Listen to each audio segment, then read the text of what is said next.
Pandemonium, the Howling Abyss. Good evening, and welcome back to Lullaby of Lore. Introduction. Among the outer planes that surround the material plane in the Great Wheel cosmology, few inspire such visceral dread and existential horror as Pandemonium. This is not a plane of fire and torture like the Nine Hells, nor a realm of chaotic violence like the Abyss. Pandemonium inflicts a different kind of torment, the slow erosion of sanity through endless howling winds, through darkness absolute and impenetrable, through isolation so complete that even screaming brings no response beyond echoes that mock rather than comfort. It is madness given physical form, despair made into landscape, and the inevitable fate of those who lose all hope. The name Pandemonium itself evokes chaos and bedlam, derived from the Greek words meaning all demons or place of all demons. However, the plane is not primarily inhabited by demons. Those creatures prefer the abyss with its infinite variety and opportunity for conquest. Pandemonium's residents are instead those driven mad by the plane's nature, those exiled there as punishment, and those few who somehow thrive in conditions that would shatter most minds. The plane's reputation comes not from demonic inhabitants, but from its fundamental character as a realm where sanity dies slowly and painfully. The structure of Pandemonium consists of 4 layers, each deeper and more terrible than the last, connected by labyrinthine tunnels carved through infinite stone by winds that have blown since the dawn of creation. The first layer, Pandesmos, is almost hospitable by the plane's standards. Tunnels wide enough to walk upright, winds merely deafening rather than lethal, and occasional communities of the mad clinging to existence. The second layer, Cocytus, constricts into narrower passages where the winds scream louder and where isolation becomes more absolute. The third layer, Phlegethon, narrows further into claustrophobic channels where the stone itself seems to press in with malevolent intent. The fourth and deepest layer, Agathion, consists of impossibly tight cracks through solid stone where only the smallest creatures can navigate, and where the winds achieve a pitch that can shatter stone and flesh alike. The winds that define Pandemonium are not natural weather, but rather fundamental properties of the plane itself. They blow constantly, eternally, without source or destination, howling through the tunnels at speeds ranging from merely dangerous to absolutely lethal. The sound is not simple wind noise, but a cacophony that includes every variety of shrieking, moaning, wailing, and screaming that tormented minds can produce. The winds carry echoes of everyone who has ever screamed in Pandemonium, creating an auditory assault that makes communication nearly impossible, and that slowly drives listeners mad through the constant bombardment of sound, suggesting that they are surrounded by suffering souls when they are actually utterly alone. The darkness of Pandemonium is absolute on most of the plane, with no natural light sources, and with magical light behaving strangely or failing entirely. Those who venture into Pandemonium must bring their own illumination or navigate by touch and sound alone through tunnels that twist and branch endlessly. The combination of darkness and deafening wind creates disorientation so complete that travelers lose track of direction, time, and eventually identity as sensory deprivation and sensory overload combine to break down mental coherence.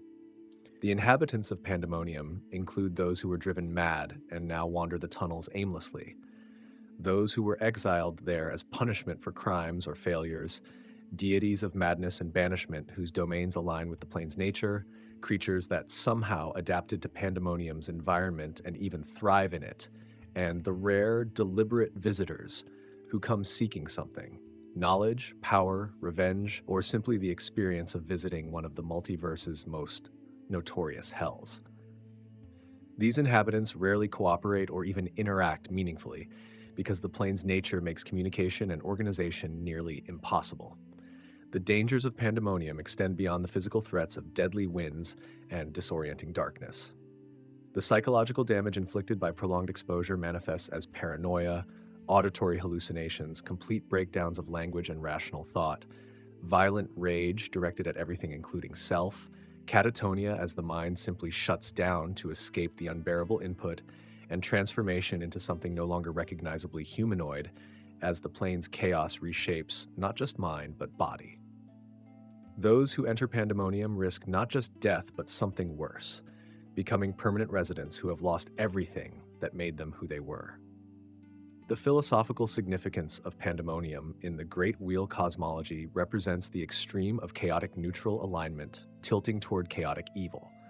The plane embodies chaos without purpose, madness without meaning, and suffering without justice or lesson.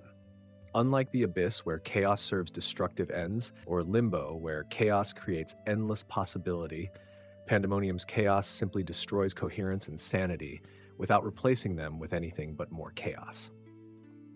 The plane demonstrates what happens when randomness and disorder become so extreme that no structure, thought, or identity can survive. The utility of Pandemonium as a setting for adventures ranges from rescue missions to retrieve those lost or exiled there, to seeking hidden knowledge or artifacts in places where even demons fear to tread, to confronting mad deities or beings that dwell in the deepest layers, to testing characters' sanity and resilience in environments where most adventurers would break, to exploring themes of madness, isolation, and the fragility of identity and reason. The plane offers unique challenges that cannot be solved through combat or magic alone, but require mental fortitude and willingness to risk one's very selfhood. This is the story of Pandemonium, its 4 layers and their distinct horrors, the howling winds that define the plane's character, the absolute darkness that disorients and terrifies, the inhabitants who dwell there either through circumstance or nature, the gods of madness who claim domains in the endless tunnels, the psychological dangers that threaten sanity itself, the rare communities that somehow survive in the chaos, and the question of what Pandemonium means both as physical location and as metaphysical concept, representing ultimate dissolution of order and self. It is the chronicle of a plane where screaming is the only music, where darkness is the only sight, where isolation is the only community, and where madness is the only destination. The 4 layers of Pandemonium. Pandemonium is divided into 4 distinct layers, each deeper and more terrible than the last, each representing a further descent into chaos and madness. Understanding these layers reveals the progression from merely dangerous to utterly lethal, from uncomfortable to impossible, from threatening sanity to destroying it completely. Pandesmos, the first layer. Pandesmos is the topmost and most accessible layer of Pandemonium, serving as the gateway through which travelers enter the plane and the only layer where anything resembling civilization exists. The tunnels of Pandesmos are vast compared to deeper layers, with caverns hundreds of feet wide and tall enough that flying creatures can navigate comfortably. The winds here are powerful but not immediately lethal, blowing at speeds comparable to strong storms on the material plane. Violent enough to knock down the unprepared and to make hearing nearly impossible, but survivable with proper precautions. The geography of Pandesmos consists of an incomprehensibly vast network of tunnels and caverns carved through solid stone, with no pattern or design evident in their layout. Some tunnels run straight for miles before turning sharply, while others branch and twist like the intestines of some cosmic beast.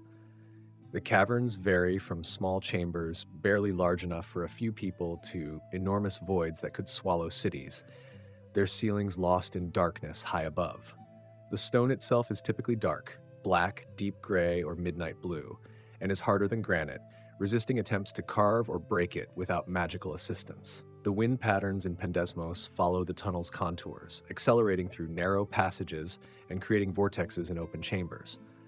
The sound is a constant roar punctuated by howls, shrieks, and moans as the wind finds resonances in the irregular stone.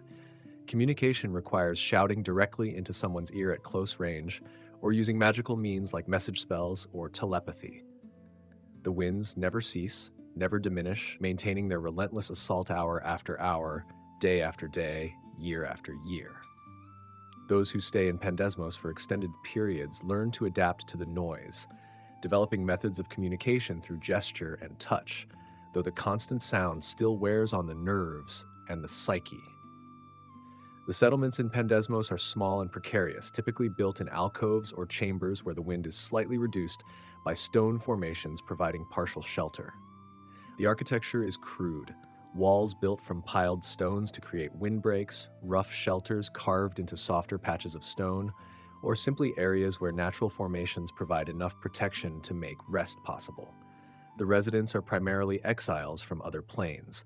the mad who somehow retain enough coherence to build basic shelters, and a few determined outcasts who chose Pandemonium as refuge from pursuers unwilling to follow them into the howling darkness.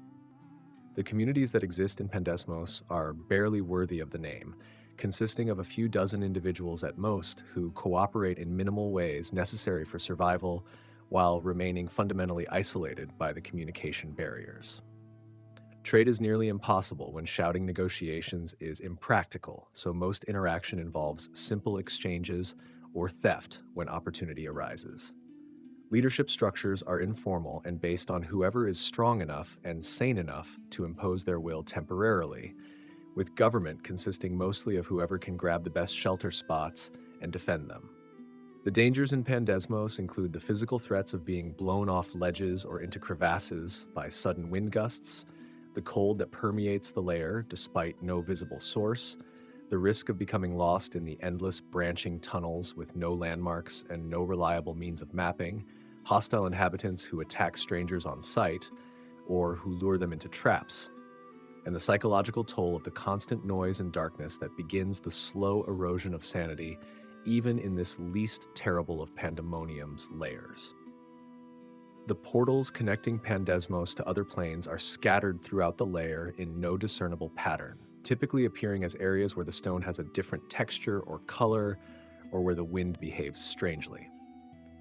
Finding a specific portal is nearly impossible without guide or magical assistance, and many portals are one-way, allowing entry into Pandemonium but not exit, creating traps for the unwary. Some portals connect to the astral plane, allowing relatively safe exit for those who can reach them. Others connect to Limbo, the abyss, or the material plane, providing alternative escape routes or entry points for those seeking to enter Pandemonium deliberately. The layer's name, Pandesmos, derives from Greek roots suggesting place of all the people, or common ground, though this is bitterly ironic given how the layer's nature prevents genuine community or shared purpose. The etymology may reference the layer being where most visitors to Pandemonium remain, where the most people can be found relative to deeper layers that are even more inhospitable and even more isolating. Cocytus, the second layer. Cocytus lies beneath Pandesmos, accessible through passages that narrow and descend into deeper darkness. The transition from first to second layer is gradual, with tunnels slowly constricting and winds gradually intensifying until travelers realize they have passed into territory more hostile than anything above. The name Cocytus comes from Greek mythology's River of Wailing, appropriate for a layer where the wind's sounds shift from mere howling to something resembling countless voices crying out in anguish. The tunnels in Cocytus are substantially narrower than those in Pandesmos, with widths ranging from barely wide enough for a single person to perhaps 20 or 30 feet across in the larger passages. The ceilings are correspondingly lower, creating spaces that feel oppressively confined compared to Pandesmos' caverns. The narrowing creates a sense of being buried alive, of stone pressing in from all sides, that triggers claustrophobia in all but the most hardened travelers. The darkness is somehow deeper here, with magical light dimming or extinguishing unpredictably, as if the layer actively resists illumination. The winds in Cocytus blow with greater force than in Pandesmos, reaching speeds that can knock down armored warriors and that inflict actual damage on exposed flesh through the sheer force of impact, combined with the abrasive stone dust they carry. The sound intensifies into something that surpasses mere noise and becomes weapon in itself, with certain frequencies causing physical pain in the ears and creating vibrations that rattle bones and internal organs. More disturbing is the way the wind sounds increasingly like voices, not words in any known language, but rather primal expressions of suffering, rage, and despair that bypass rational interpretation and strike directly at emotional centers. The inhabitants of Cocytus are fewer than in Pandesmos and generally more dangerous, consisting primarily of creatures that have lost most or all of their sanity and that attack anything they encounter, beings deliberately hiding in the depths from pursuers or from their own crimes, and native creatures that evolved or were created in Pandemonium and that view the tunnels as hunting grounds. The lack of stable communities means that every encounter with another being is potentially lethal, with no social structures or norms restraining violence. The layer's most notable feature is the river Cocytus itself, not a river of water, but rather a river of sound, a particular frequency or pattern in the wind that flows through specific tunnels like water flowing downhill. Those who can perceive it describe it as a current of raw lamentation and wailing that seems to have substance despite being purely acoustic. Legends claim that the river Cocytus carries the last cries of everyone who died in despair throughout the multiverse, collecting their final moments and broadcasting them eternally through Pandemonium's tunnels. Whether this is literally true or metaphorical, the river's path is known to some who navigate by following or avoiding it. The isolation in Cocytus is more profound than in Pandesmos because the narrower tunnels prevent groups from traveling together comfortably, forcing parties to move single file through many passages and to separate entirely in the tightest sections. The darkness and the deafening wind make maintaining awareness of companions difficult, and it is terrifyingly easy to lose contact with fellow travelers, becoming separated and lost with almost no chance of reunion. The layer seems designed to atomize groups, to reduce every party to individuals stumbling alone through howling darkness. The madness that Cocytus inflicts is more severe and faster acting than in Pandesmos, with exposure measured in days rather than weeks before symptoms become serious. The auditory hallucinations are the first sign, hearing voices calling your name, hearing conversations that aren't happening, hearing familiar voices from your past that couldn't possibly be present. These progress to paranoid delusions about companions or about unseen watchers in the darkness, to violent outbursts triggered by the unbearable auditory assault, and eventually to complete psychotic breaks where the victim can no longer distinguish reality from delusion. The rare landmarks in Cocytus include the Cavern of Lost Songs, where some acoustic property causes the wind to produce sounds resembling music or singing, though the songs are discordant and unsettling rather than beautiful. The Howling Bridge spans a chasm where the wind reaches its most intense, creating a sound that drives many who hear it instantly mad. The Screaming Throne is a natural stone formation resembling a seat, where those who sit allegedly hear prophecies or truths in the wind's chaos, though most who try simply go insane without gaining any insight. Phlegethon, the third layer. Phlegethon descends into territory that few dare to explore, and fewer still survive. The tunnels narrow further to claustrophobic passages where even small races must crawl or squeeze through gaps barely wide enough to accommodate bodies. The wind speeds reach levels where unprotected exposure means death within minutes from the battering force alone, not accounting for the temperature drops or the psychological damage. The layer's name references the river of fire in Greek mythology, though Phlegethon contains no fire. The name perhaps refers to the burning sensation the wind creates on exposed skin, or the fever pitch of the madness it induces. The geography consists almost entirely of tight passages with only occasional small chambers providing brief respite. The stone seems to actively resist penetration, with tunnels following improbable paths that double back on themselves, that spiral through solid rock in ways that seem geometrically impossible, and that connect in networks so complex that mapping is futile. Some tunnels are so narrow that one must remove armor and equipment to squeeze through, creating vulnerability that makes these passages terrifying bottlenecks, where being attacked means certain death. The wind in Phlegethon achieves velocities that turn it into a cutting force, with stone dust and ice crystals carried at speeds that flay exposed flesh, and that can even damage armor and metal through sheer erosion over time. The sound transcends anything encountered in the upper layers, reaching frequencies that cause physical damage to ears and that can shatter certain materials through resonance. Some describe the sound as having visible manifestations, ripples in the air, distortions in space, or even temporary breaches between dimensions caused by the wind's intensity. The inhabitants of Phlegethon are almost entirely non-humanoid, as the environment is too hostile for creatures requiring social organization or complex thought. The native fauna includes bizarre entities adapted to navigate the tight passages and to endure the lethal wind, creatures that might have started as mundane animals or beings but that evolved over eons into forms optimized for Phlegethon's unique hell. These creatures are universally dangerous, viewing anything that enters their territory as either threat or food, and are often nearly impossible to fight in the confined spaces where encounters occur.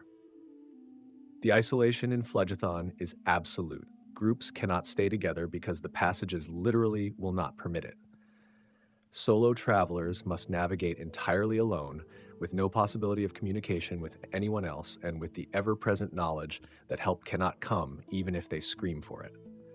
The psychological impact of this complete isolation, combined with the physical torment of the environment, means that those who enter Phlegethon typically have very short visits before fleeing back to higher layers or very permanent stays, as their bodies and minds break down beyond the point where escape is possible.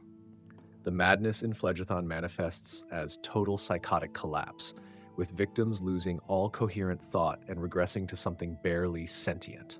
Those who spend even hours in Phlegethon report symptoms including complete loss of language ability, inability to recognize themselves or others, violent terror responses to all stimuli, and, in extreme cases, a complete shutdown of higher brain function, leaving only autonomic systems running.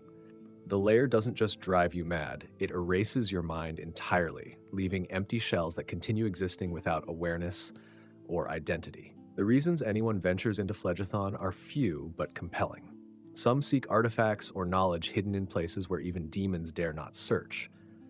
Others hunt specific entities that fled to Phlegethon as ultimate refuge. A few come on spiritual quests, believing that confronting the ultimate test of sanity will grant enlightenment or power to those who survive. Most who enter Phlegethon for any reason do not emerge, their fates ranging from death to madness to transformation into something no longer capable of wanting to leave. Agathion, the fourth layer. Agathion is the deepest and least explored layer of Pandemonium, a place so hostile that accounts of it are fragmentary and often suspect because those who claim to have visited rarely retain enough sanity to give coherent reports. The layer consists not of tunnels in any conventional sense, but of cracks and fissures in solid stone, spaces so narrow that only creatures the size of rats or smaller can navigate them physically. The name Agathion is paradoxical, as the Greek root suggests good or beneficial, though nothing good exists in Pandemonium's depths. The name may be cosmic mockery or reference to something about the layer that mortal minds cannot comprehend. The structure of Agathion is best described as a solid stone matrix, riddled with microscopic to inch-wide cracks, extending through infinite depth. There are no chambers, no open spaces, only an infinitely complex network of fissures that connect and branch and twist through rock harder than diamond. Physical navigation requires either reducing one's size to tiny dimensions through magic, transforming into gaseous or ethereal form, or existing as naturally small creature capable of squeezing through impossibly tight spaces. The wind in Agathion achieves its ultimate expression, reaching velocities and pressures that can shatter stone, that can compress matter, and that reportedly can damage reality itself through the sheer concentrated force moving through confined channels. The sound is described as transcending sound entirely, becoming something that affects matter and energy directly rather than through acoustic vibration. Some who claim to have heard it describe not sound, but rather pure meaning, the fundamental frequency of chaos, the death song of order, the acoustic representation of the heat death of the universe. Others claim the sound has no analog in mortal experience and cannot be described in language. The inhabitants of Agathion are almost completely unknown because observing them requires being able to navigate the layer, and most beings capable of doing so are too alien to communicate about what they saw. Legends speak of the Ancient One, a being of tremendous power that fled to Agathion to escape pursuit, and that dwells there still, possibly mad or possibly evolved beyond madness into something else entirely. Other tales describe colonies of creatures that exist in dimensions parallel to the material, but that can only manifest in Agathion, where the barriers between dimensions are thinnest. The truth is that no one knows what dwells in Agathion's depths, because no one who knows has reported back reliably. The purpose of Agathion in the cosmology is debated. Some believe it serves as the ultimate prison, a place where beings too powerful or too dangerous to be destroyed outright can be confined in conditions that ensure they never escape. Others think Agathion is the point where Pandemonium connects to the far realm or to the spaces between dimensions, serving as a thin point in reality where cosmic horrors can potentially seep through. Still, others argue that Agathion has no purpose, that it simply exists as the logical endpoint of Pandemonium's nature, chaos and confinement taken to their absolute limits. The madness in Agathion is not madness in any conventional sense, because it destroys not just the mind, but the fundamental categories of thought and existence that make concepts like madness or sanity meaningful. Those exposed to Agathion's influence report experiences that cannot be integrated into normal consciousness, perceiving time running backward or sideways, experiencing all possible versions of themselves simultaneously, understanding concepts for which language has no words, and fundamentally transforming in ways that make return to baseline existence impossible, even if physical escape is achieved. The significance of Agathion to those who study planar mechanics is that it represents an extreme that helps define the boundaries of existence. If Pandemonium is chaos and confinement, Agathion is the ultimate expression of those concepts pushed to the point where they transcend themselves and become something else entirely. Understanding Agathion means understanding what happens at the absolute limits of reality, though the understanding comes at cost of the sanity required to appreciate or communicate the knowledge gained. The Howling Winds. The defining characteristic of Pandemonium, the feature that shapes every other aspect of the plane and that inflicts the worst torments on those who visit, is the eternal howling wind that blows through every tunnel and across every layer. Understanding these winds reveals both their physical properties and their deeper significance as more than mere weather. The origin of the winds is unknown and possibly unknowable. They have no source in any conventional sense, no great storm generating them, no cosmic bellows pumping them through the tunnels, no magical force creating them deliberately. The winds simply exist, blowing from nowhere to nowhere, sustained by nothing, eternal and immutable. Some planar scholars theorize that the winds are fundamental properties of Pandemonium itself, that they arose simultaneously with the plane's creation, or perhaps that they are the plane in some sense, with the stone merely being the container that shapes their flow. The speed of the winds varies by location and layer, ranging from merely dangerous to absolutely lethal. In Pandesmos's widest caverns, the winds might blow at 30 to 50 miles per hour, strong enough to lean into and to shout over, but survivable for extended periods. In Cocytus's narrower passages, speeds increase to 70 to 90 miles per hour, creating serious danger of being knocked down or blown into hazards. In Phlegethon, the winds reach hurricane force and beyond, with speeds exceeding 150 miles per hour in many areas and reaching 200 or higher in the narrowest channels where the wind concentrates. In Agathion, the wind achieves velocities that normal physics cannot accommodate, compressing and accelerating to points where it behaves more like liquid or solid than gas. The sound the winds produce is not simple wind noise, but rather a complex auditory phenomenon layered with multiple frequencies and patterns. The base layer is a constant roar, like standing next to a waterfall or beneath a massive engine, a white noise that drowns out all other sounds.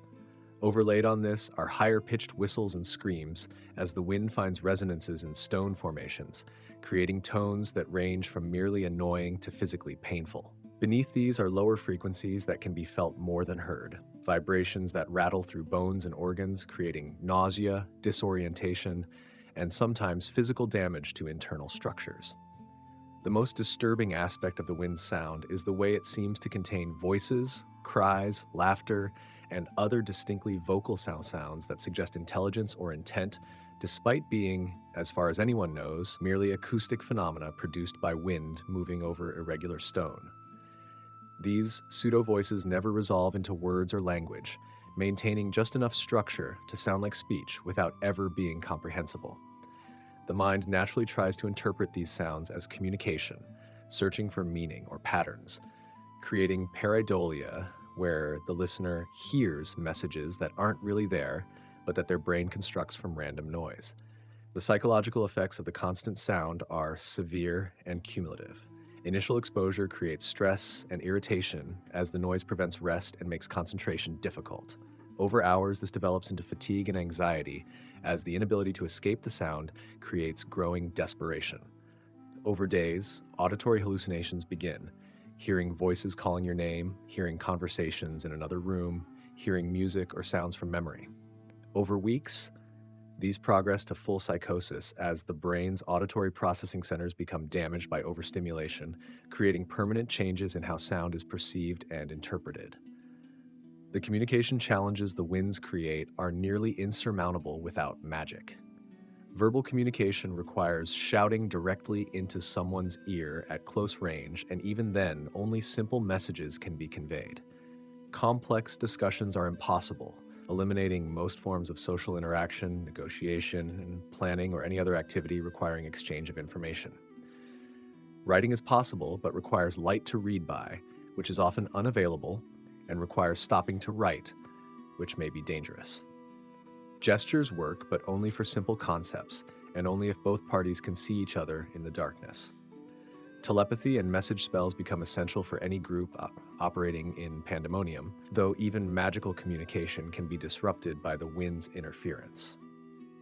The adaptive strategies that long-term residents develop include learning to sleep despite the noise through pure exhaustion, combined with mental disciplines that shut out auditory input, developing personal sign languages based on touch rather than sight for close-range communication, choosing shelter locations where local acoustics provide marginally reduced sound levels, and most disturbingly, accepting and integrating the hallucinations rather than fighting them, learning to function while hearing voices and sounds that aren't real.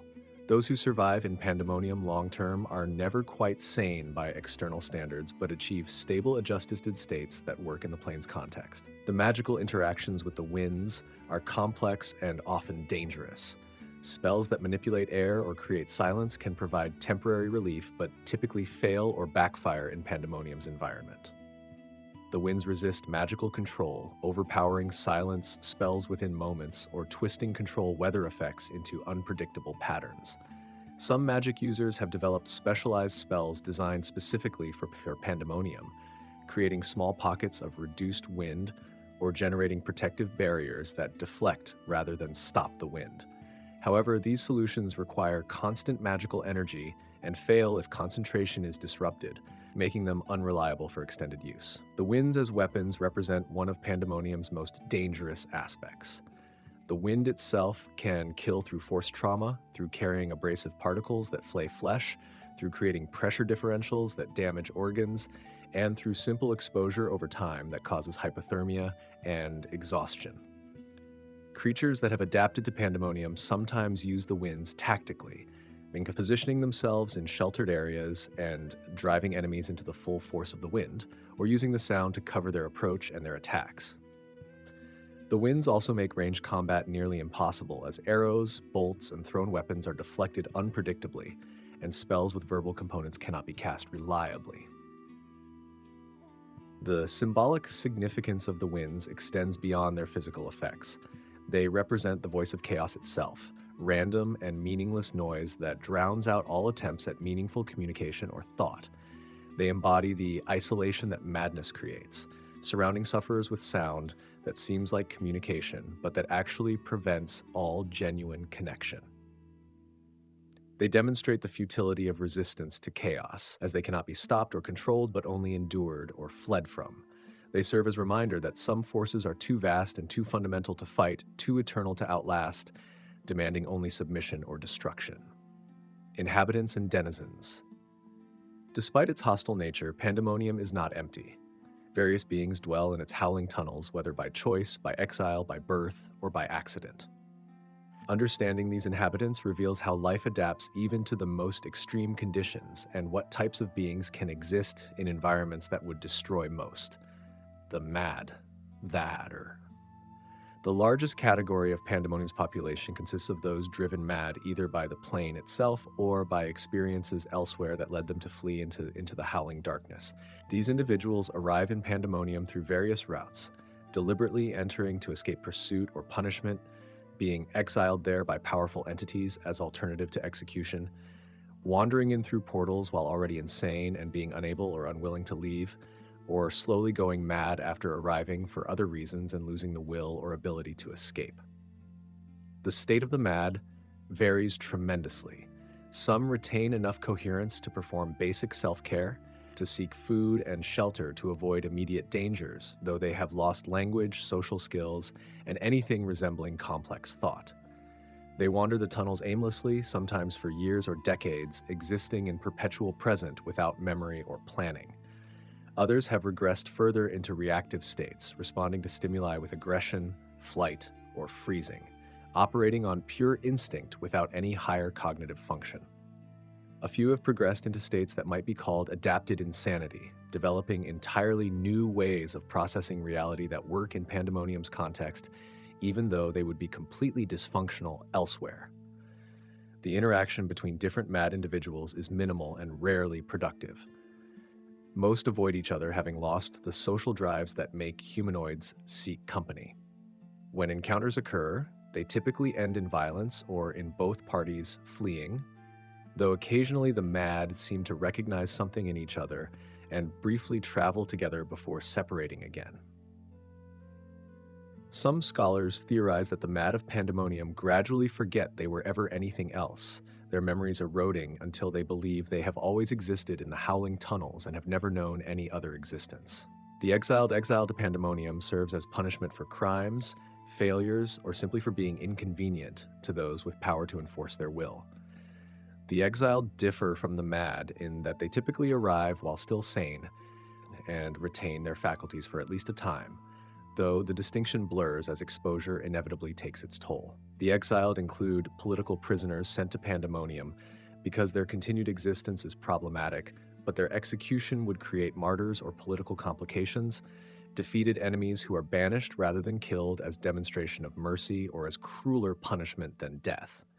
Those who failed powerful masters so egregiously that exile is the only acceptable punishment, and those who possessed knowledge or abilities that made them too valuable to kill, but too dangerous to allow to roam free.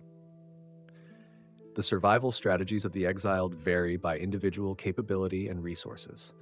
Some establish strongholds in relatively sheltered areas, building walls and barriers to reduce wind exposure and stockpiling supplies against the inevitable degradation of their condition. Others become nomadic, constantly moving through the tunnels, either seeking escape routes or simply unable to remain still in the face of the wind's assault. A few attempt to organize other exiles into communities, though these efforts typically fail as the communication barriers and the psychological toll make cooperation nearly impossible. The most dangerous exiles turn predatory, hunting others for supplies, for brief company before killing them, or simply for something to do in the eternal howling darkness. The hope of escape motivates many exiles, at least initially. They search for portals that might lead out, explore the tunnels seeking routes to other planes, attempt to create their own portals through magic or divine intervention, and try to contact anyone who might rescue them. However, Pandemonium's nature makes such searches increasingly futile over time. The tunnels are effectively infinite, with no reliable maps or landmarks. Portals are rare and often one-way. Communication with potential rescuers is nearly impossible across planar boundaries. As days turn to weeks, turn to months, hope fades, and exiles either descend into madness or achieve grim acceptance of their fates. Native creatures Pandemonium harbors creatures that were born in the plane or that have existed there for so long that they adapted completely to its environment. These beings are universally strange and dangerous, having evolved or been created to thrive in conditions that destroy most life. The banshee kind, incorporeal undead whose wailing blends perfectly with the wind's howling, making them nearly undetectable until they attack. The windwalkers, creatures of living air that ride the currents and that drain the breath from those they embrace. The stone piercers, not the mundane cave-dwelling creatures, but massive variants that have grown to tremendous size in Pandemonium's depths, dropping from ceilings in darkness to impale prey. The screamers, entities that may have been humanoid once, but that have transformed into beings that feed on sound and that grow more powerful in Pandemonium's acoustic chaos than anywhere else.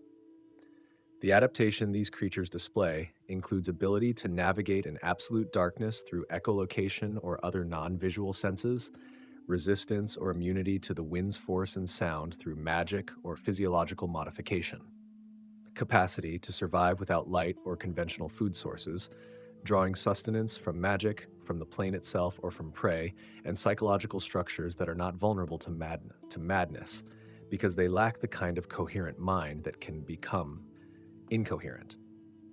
These adaptations make them supremely effective hunters in their environment, but also make them completely unable to function outside Pandemonium.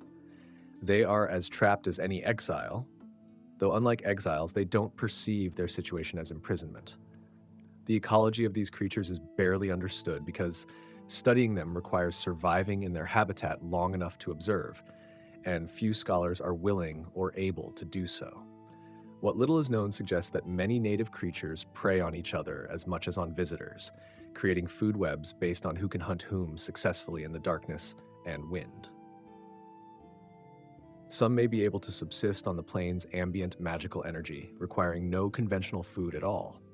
Others definitely require living prey, either for sustenance or for reproduction, making them constant threats to anyone else in the tunnels. Gods and powers. Several deities and powerful entities maintain realms in Pandemonium despite or because of its hostile nature. These beings typically embody concepts related to the plane's character: madness, exile, aimless wandering, despair, and find Pandemonium's environment appropriate to their natures and portfolios. Erithnol, god of slaughter and panic, maintains a realm in Pandemonium's depths, where his followers conduct rituals of violence and terror.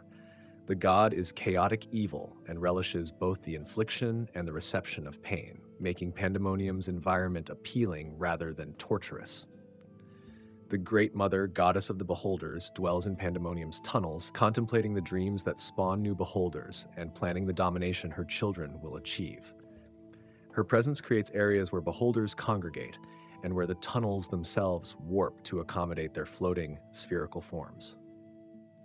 The Queen of Air and Darkness, a powerful archfey representing the Unseelie Court's darkest aspects, maintains strongholds in Pandemonium, using the plane as prison for her enemies and as refuge from her own. Her domains in Pandemonium are slightly less hostile than surrounding areas, with magical protections reducing the wind's force and creating illumination, though they remain dangerous and unwelcoming. Other powers include various demon lords who maintain small holdings in Pandemonium as backups to their abyssal domains, dark gods of madness and confusion whose names are dangerous to speak, and entities of such alien nature that categorizing them as gods may be inaccurate, but that wield power comparable to deities regardless of their true nature. Petitioners. The petitioners who come to Pandemonium are souls of those who worshiped gods dwelling there, or who lived according to alignments resonating with the plane's nature. They exist in diminished forms, having lost most of their mortal memories and abilities, reduced to shadows of their former selves. Unlike petitioners on more pleasant planes who might achieve contentment or purpose, Pandemonium's petitioners exist in states of ongoing suffering or complete madness, serving their gods not from devotion but from inability to do anything else. Their fates are perhaps the most tragic of all Pandemonium's inhabitants. They are there eternally, without hope of escape or change, their identities slowly dissolving into the wind until nothing remains but noise, joining the eternal howling. The psychology of Pandemonium. The psychological effects of Pandemonium extend far beyond simple madness, creating a spectrum of mental alterations that transform those who spend time in the plane. Understanding these effects reveals how the plane attacks sanity systematically and what defensive strategies might offer protection. The initial effects experienced within hours of arrival include stress responses to the constant noise and darkness, with elevated heart rate, shallow breathing, and heightened startle reflex, as the body remains in constant alert state. Difficulty concentrating as the auditory assault makes focusing on thoughts nearly impossible, with attention fragmenting and jumping from one stimulus to another. Irritability and mood instability, as the inability to rest or escape the noise creates mounting frustration. Communication difficulties beyond the simple physical challenge, as the mental effort required to formulate and convey thoughts becomes exhausting. These initial effects are reversible if exposure ends quickly, leaving no permanent damage beyond perhaps some lingering anxiety about loud noises or confined spaces. The intermediate effects manifest after days of exposure and begin to indicate permanent damage. Auditory hallucinations start simply: hearing your name called, hearing footsteps or breathing that isn't there, hearing music or voices in the wind. These progress to more complex hallucinations as the brain's pattern recognition systems become overactive, trying desperately to find meaning in the chaos.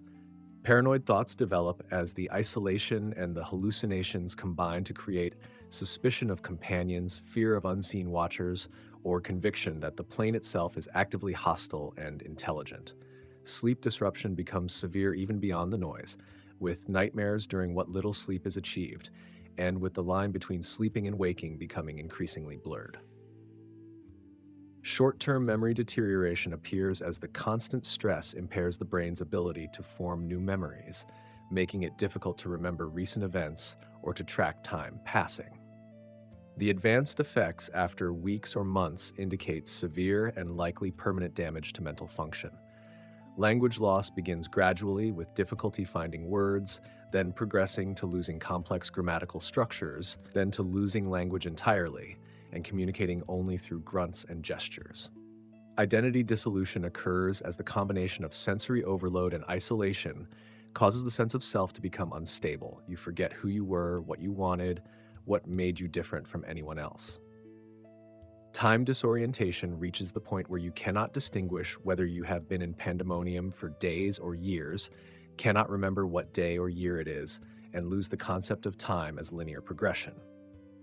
Complete psychotic breaks manifest as total loss of contact with reality, with the victim living in their own world constructed from hallucinations and delusions with no ability to respond to actual circumstances.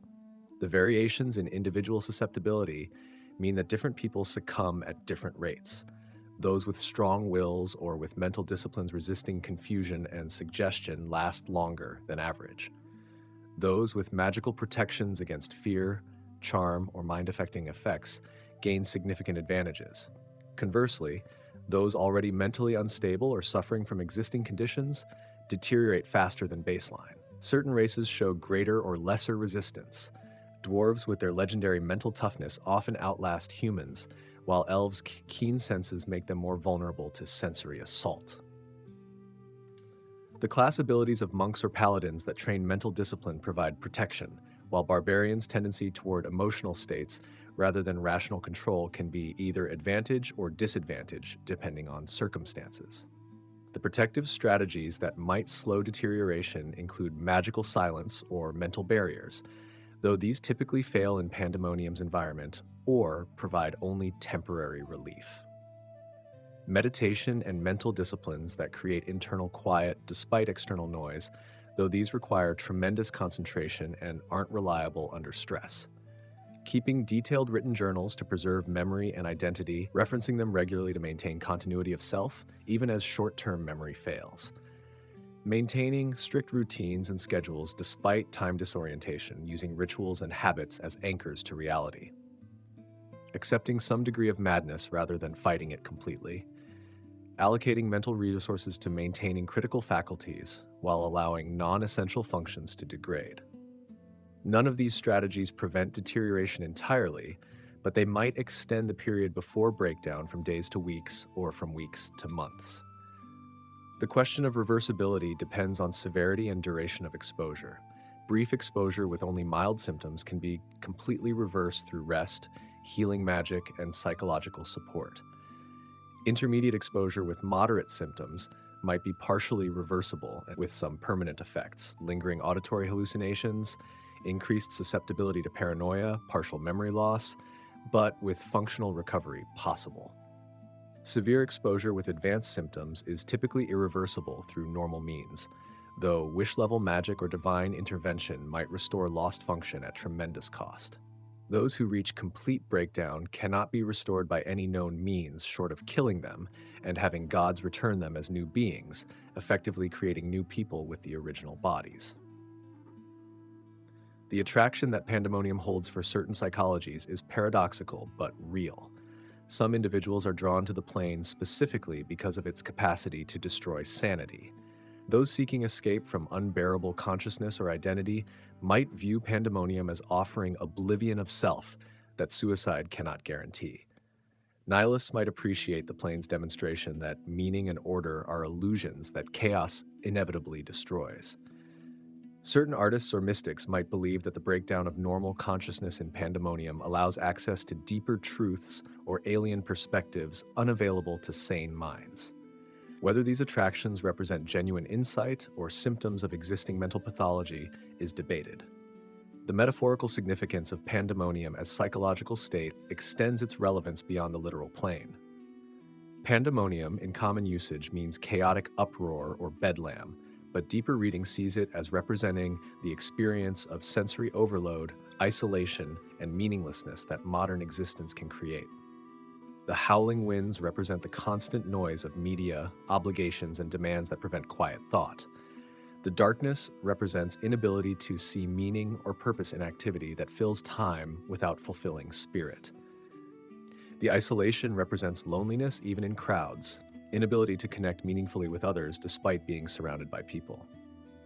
Understanding Pandemonium as metaphor for mental states helps explain both its horror and its strange appeal. It is the externalized version of internal hells that many experience, made literal and physical. Communities in chaos. Despite Pandemonium's hostile nature, a few settlements and communities have established themselves in the howling darkness, representing the stubborn persistence of social organization, even in conditions designed to prevent it. These communities are small, precarious, and strange, but they endure. The Madhouse is the largest known settlement in Pandemonium, located in a rare cavern in Pandesmos where multiple tunnels meet and where some quirk of acoustics reduces the wind's roar to merely deafening rather than maddening levels. The settlement consists of perhaps 200 inhabitants, mostly exiles and descendants of exiles who were born in Pandemonium and know no other existence. The architecture is crude stone buildings piled against the cavern walls, with narrow passages between them designed to reduce wind exposure. The population is universally at least partially mad by external standards, but they have achieved adapted states, allowing basic function. The governance of the Madhouse is informal, based on a council of the longest surviving residents who have somehow retained enough sanity to make decisions. The council settles disputes primarily through exile or execution, as Pandemonium provides no prisons and no real rehabilitation options. The economy operates on barter and theft, with little production beyond basic tool-making and no currency having value. The social structure divides between those who work, gathering food, maintaining shelters, defending the settlement, and those too mad to contribute who are tolerated as long as they don't actively threaten others. The sustainability of the Madhouse depends on several factors. Food comes from fungi that grow in certain tunnels, from blind fish and insects that inhabit underground streams, and from occasional hunting parties that brave the deeper tunnels to find larger prey. Water comes from underground streams that taste of stone and minerals but are drinkable. The population sustains itself barely, with high mortality balanced by new arrivals through exile and by occasional births among residents. The settlement has existed for centuries according to its oldest residents, though verification is impossible and memory in Pandemonium is unreliable. The Screaming Tower is not properly a community, but rather a structure in Cocytus where a group of cultists devoted to a god of madness have established a temple. The tower is actually carved downward into the stone, a vertical shaft where the cultists dwell in chambers at various depths. The number of residents varies as new cultists arrive seeking enlightenment through madness, and as residents die or leave. The rituals conducted in the tower involve deliberate exposure to the worst of Pandemonium's effects, seeking to achieve transcendent states through destroying normal consciousness. The cultists in the Screaming Tower believe that Pandemonium offers access to truth that sanity obscures. They practice sensory deprivation alternating with sensory overload, spend hours or days in meditation while the wind howls around them, and conduct rituals involving self-harm and consumption of substances that alter consciousness. Some claim to receive visions or communications from their god during these rituals. Others simply descend into permanent psychosis that they interpret as enlightenment. The community functions despite its practices because those who have achieved deeper states of madness are revered and cared for by those still functional, creating social structure based on spiritual hierarchy rather than practical capability. The echo halls exist in Phlegethon, where a series of chambers create unusual acoustic phenomena. A small community of creatures called the Listeners has established itself there, consisting of beings from various races who came to Pandemonium for various reasons, and who discovered they could survive by adapting to interpret the wind's sounds. The Listeners claim to hear messages and meaning in the howling, to communicate through modulating their own vocalizations to be carried by the wind, and to navigate by the echoes of their voices reflecting off distant stone. Whether the Listeners are genuinely adapted or simply mad in ways that happen to be functional is debated, though their community persists. The communication methods the Listeners use baffle outsiders. They vocalize in patterns that seem random: howls, screams, clicks, hums, but that they claim convey complex information when carried by the wind to others who can interpret them. They also claim to read the wind's natural sounds as language, understanding messages in what others hear as meaningless noise. The Listeners welcome visitors, but rarely manage to teach outsiders their methods, either because the methods cannot be learned by those not born in Pandemonium, or because the Listeners cannot clearly explain techniques they grasp only intuitively. The Refuge is a small outpost maintained by a group from the Harmonium faction of Sigil, established as demonstration that even Pandemonium can be brought under law and order. The outpost consists of a fortified chamber with magical wards reducing the wind's force and creating light, making it one of the few truly safe places in Pandemonium. The Harmonium guards maintain the Refuge as staging point for patrols seeking to impose order on nearby tunnels, and as prison for particularly dangerous criminals who are kept in cells exposed to full Pandemonium conditions as punishment. The ideology driving the Refuge is that chaos can be combated anywhere through sufficient force of will and military power.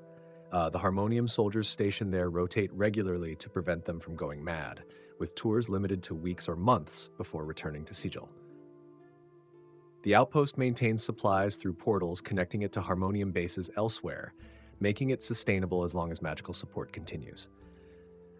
However, the outpost is universally hated by other Pandemonium residents who see it as violation of the plane's nature and who occasionally attack it, despite the suicidal odds of assaulting fortified position defended by armed soldiers. The solitary holds are not communities, but rather individual strongholds where powerful exiles or entities have established personal domains. Each hold is defended by magic or might against intruders, and contains whatever resources the builder managed to accumulate. Some holds are merely sheltered caves claimed by single individuals. Others are elaborate fortresses carved from the stone and warded against the wind. The residents of solitary holds typically interact with others only when necessary for trade or when defending against threats, preferring isolation even by Pandemonium standards. The common elements across all Pandemonium communities include adapted populations that have learned to function despite partial madness, resource scarcity requiring constant effort to secure food, water, and shelter, violent conflict resolution as communication barriers prevent negotiation and as law is impossible to enforce, high mortality with most residents dying from violence, madness, or environmental hazards within years, and transient populations as people arrive and leave regularly, while only the most adapted or most trapped remain long-term. These communities prove that social organization is possible even in Pandemonium, but also show how the plane warps such organization into forms barely recognizable as civilization. Treasures and secrets. Pandemonium holds various treasures, secrets, and objects of power hidden in its tunnels, drawing adventurers and seekers despite the plane's dangers. Understanding what might be found in Pandemonium and why it's there reveals both opportunities and additional threats. The artifacts hidden in Pandemonium often relate to sound, wind, madness, or chaos, reflecting the plane's nature. The Horn of Blasting said to be of unparalleled power, crafted by Wind Dukes of Akka and lost in Pandemonium after a battle. The Screaming Stone, a crystal that captures and stores sounds, including legendary performances, secret conversations, and the last words of the dying, all mixed in incomprehensible chaos. The Staff of Bedlam, which enhances confusion and insanity effects while protecting the wielder from the same. The Map of the Winds, said to chart the currents and patterns in Pandemonium's air, allowing navigation by those who can read it. Each artifact draws seekers willing to brave the plane, though most who search for such items either fail to find them or die in the attempt. The knowledge hidden in Pandemonium includes forbidden lore that was brought there for safekeeping, or that developed there through the insights of the mad. Libraries established by exiled scholars who continued their work in isolation, accumulating books and scrolls on topics too dangerous for civilized lands. The ravings of the mad that occasionally include genuine prophecy or insight, though separating truth from delusion is nearly impossible without confirmation. The dreams of sleeping gods or great entities that dwell in the deepest layers, sometimes accessible to those who dare to venture close and to interpret the visions received. The mathematical and magical formulas discovered by those whose sanity broke in ways that revealed truths hidden from rational minds. The prisons in Pandemonium hold beings too dangerous or too valuable to execute, but who must be isolated from civilization. Ancient Lycas who achieved near godhood before being bound and exiled to Pandemonium's depths, their phylacteries hidden across multiple planes to prevent resurrection if they somehow escape. Demons, devils, and elementals imprisoned in permanent magical circles in the deepest tunnels where few will ever find them, and where the howling prevents them from communicating with potential rescuers or masters. Mortals who learned secrets that made them unacceptable risks. The true names of archfiends, the locations of world-destroying weapons, the methods for killing gods, who were exiled rather than killed to prevent the knowledge from passing on. The political prisoners and deposed rulers exiled to prevent them from reclaiming power, but kept alive because killing them would create martyrs or trigger obligations. The natural resources that might draw miners or harvesters include unique minerals and crystals that form only under Pandemonium's specific conditions of constant vibration and magical saturation. Wind-forged metal, iron, and other metals hammered by the wind for millennia until they achieve properties unavailable through normal smithing. Resonance crystals that can be tuned to specific frequencies and that have applications in magical acoustics and communication. The stone itself in certain formations has value for construction in places where sound dampening or wind resistance is desired. However, extracting these resources requires surviving in the harvesting locations long enough to mine and transport materials, limiting exploitation. The portals connecting Pandemonium to other planes create both opportunity and danger. A portal to the abyss might allow escape, but would substitute one hell for another. A portal to the material plane might provide exit, but could be one way or could require solving puzzles or overcoming guardians to activate. The portal's locations are rarely marked or obvious, discoverable only through magical detection, through information from residents, or through luck. Some portals are natural planar conjunctions, while others were created deliberately as escape routes, as invasion paths, or as exile points. Controlling portal locations provides strategic advantages for those operating in Pandemonium, making portal knowledge valuable commodity. The dangers associated with treasure seeking in Pandemonium extend beyond the obvious environmental threats. The treasures themselves might be cursed or might have developed dangerous properties from long exposure to the plane. Guardians might protect treasures, either creatures placed deliberately or natives that claim the area and that will defend their territory against intruders. The madness that claims treasure seekers might create situations where finding the treasure is easy, but leaving with it becomes impossible as the finder's deteriorating mental state prevents navigation back to safety. Rival treasure seekers create conflicts as multiple parties pursue the same objectives, with the communication barriers preventing negotiation and making violent confrontation the default resolution. The rumors and legends about Pandemonium's treasures include many that are certainly false, but that continue drawing seekers. The lost city, supposedly built by an ancient civilization in Pandesmos' depths, filled with magical wonders and protected by wards that have kept it intact and safe for millennia. The Well of Whispers, where the wind's sounds can be interpreted as answers to questions, providing perfect truth to those who learn to listen properly. The Court of the Wind Kings, where ancient elemental nobles hold court in the deepest reaches of Agathion, accessible only to those who prove worthy through trials. The Library of Lost Songs, preserving every piece of music ever created and subsequently forgotten, maintained by mad archivists in tunnels designed with perfect acoustics. Whether any of these exist is unknown, but they drive exploration and ensure that adventurers continue entering Pandemonium despite the certain knowledge that most will not return. Conclusion. The meaning of chaos, Pandemonium, represents chaos in one of its purest and most destructive forms, not the creative chaos of possibility and change found in Limbo, nor the violent chaos of destruction and conquest in the Abyss, but rather the chaos of dissolution and meaninglessness. The plane demonstrates what happens when randomness and disorder become so extreme and so pervasive that they destroy all structure, all thought, all identity, leaving only noise and darkness and isolation. The philosophical significance of Pandemonium in the Great Wheel cosmology is profound. The plane occupies the position representing chaotic neutral, tilting toward chaotic evil, embodying chaos without purpose or direction, but with definitely harmful effects.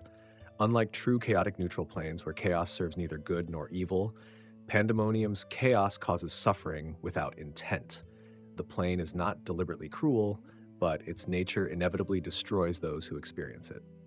This makes it perhaps more disturbing than planes of active evil, where malice at least provides explanation for suffering. The lesson that Pandemonium teaches is about the necessity of order and structure for consciousness to exist. The mind requires patterns, categories, predictable relationships between cause and effect, and stable sensory input to function. When these are removed, when sound becomes random noise too loud to think through, when darkness prevents visual anchors to reality, when isolation removes social feedback confirming that one's perceptions are shared, the mind cannot maintain coherence. Pandemonium proves that sanity is not default state protected by internal strength, but rather fragile construct requiring specific environmental conditions to sustain.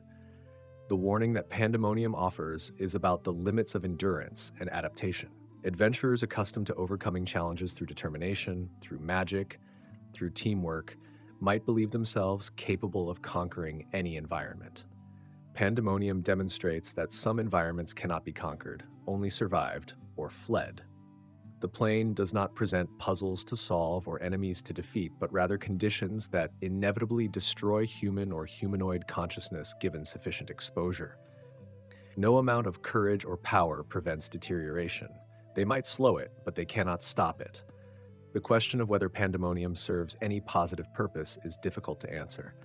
The plane serves as ultimate prison for beings too dangerous to be destroyed and too powerful to be held elsewhere. It provides refuge for those fleeing pursuers unwilling to follow into the howling darkness. It offers space for those who have lost everything and who wish to lose themselves as well, finding oblivion of identity that death might not provide. It demonstrates cosmic principles about chaos and entropy that might inform planar studies and metaphysics. Whether these utilities justify the plane's existence or whether it represents pure cosmic waste depends on ethical frameworks and on how one weighs the suffering it causes against any benefits it provides. The attraction that Pandemonium holds despite its horrors relates to human fascination with extremes and with the forbidden. Mountaineers climb peaks despite knowing that many die attempting them. Explorers venture into unmapped territories despite risks. Pandemonium offers ultimate challenge to those who measure themselves against hostile environments, survive in the place where survival seems impossible, maintain sanity in the plane designed to destroy it, explore the depths that even demons avoid.